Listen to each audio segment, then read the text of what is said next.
Whether you actually trade it or just pay attention to the gas tank, it's an important market to monitor. And oil has just made new multi-month lows. So let's take a close look at the charts to see where it's headed next. Now, important reminder before we look at those charts that trading and investing can be extremely risky business. Therefore, it's your responsibility to evaluate any information, opinion, advice, or other content contained with this video. So specifically, we're going to look at the November contract of oil futures. Now, futures actually have different contract months that they trade by. Some change every month, like oil. Some change every quarter, like my baby, the E-mini S&P 500. And if you're new here, I'm Hema Reddy, and I trade a variety of markets and timeframes and analyze them for my tribe too, using my trifecta of price, time, and momentum analysis. So here we have CLX22. So again, X stands for November, 22 stands for the year 2022, and CL is the root symbol for oil futures. So this daily contract chart has every candlestick representing 1 day of price action. I also have my RSI power zones down below. That's my favorite momentum indicator. So I'm going to do some raw analysis with you here in the chart, okay? I had taken a look at the continuation chart, which links various front months together, but I want to do this for you on the November contract itself so that those of you who day trade oil futures, you can use this to trade as soon as you work this analysis into what you're doing. And again, because of the risks of trading and investing, don't just take my word for it, okay? Use this as a supplement or education. So the first thing we want to see is that the July and the August and also the March lows on this contract have been tested. And so when I annotate my charts, I use pink to look at support or areas of buying power in the market. So here, the buying power did not come in, right? We expected it might, but the market just took it out. So the bears beat the bulls in this round of today's action. Now, will that continue? Will this start falling much lower? Or are we already kind of at an area for a low and should expect a bounce? So this is where I kind of do a full tour of price, time, and momentum, and I'm going to just show you the resulting analysis here and then walk you through it. So I'll be back in a second. All right, so I'm back with the oil chart here, and now you can see there's a bunch of horizontal blue and pink lines.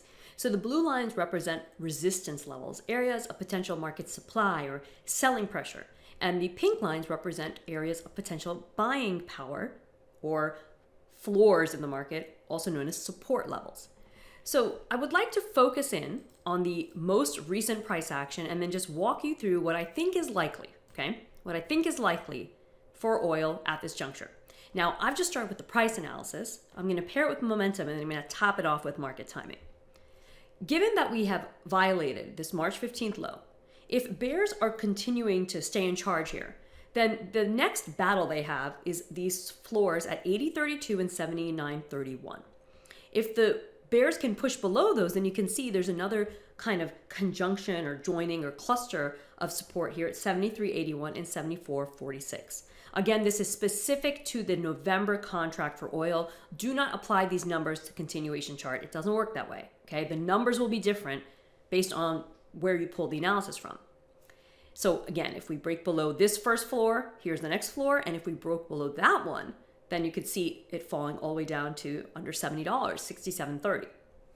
Now, I don't think that we're going to break below this first floor so easily. And the reason is that the RSI power zones are showing that we're already getting towards what's called oversold territory.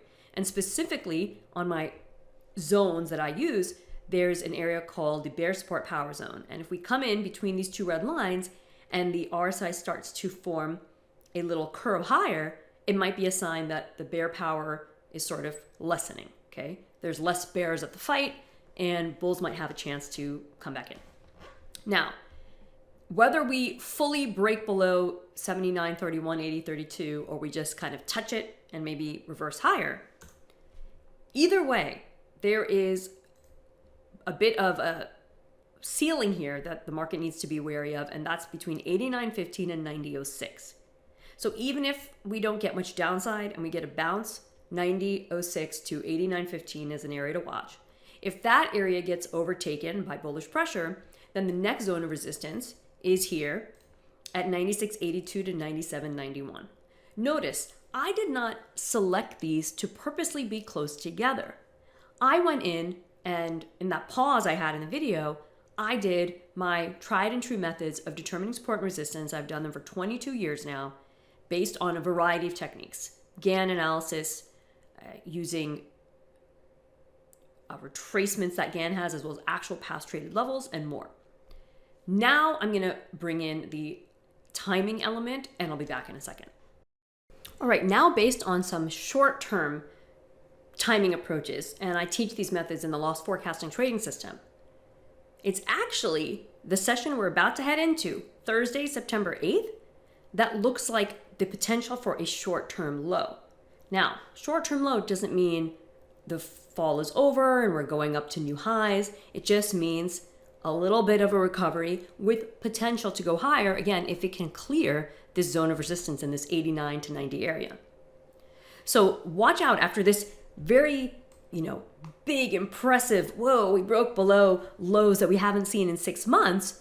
After that kind of move, there usually is a little bit of a breather before there's continued weakness. So I'd watch for a short-term recovery here.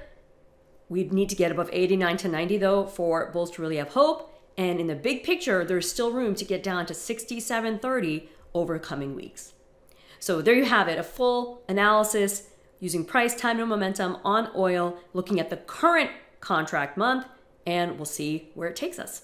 So remember to subscribe, like, comment, follow, and join my tribe if you haven't already, and I'll catch you on the inside. You can sign up at the link to join my tribe and get my hot, timely, actionable updates as soon as I publish right to your inbox.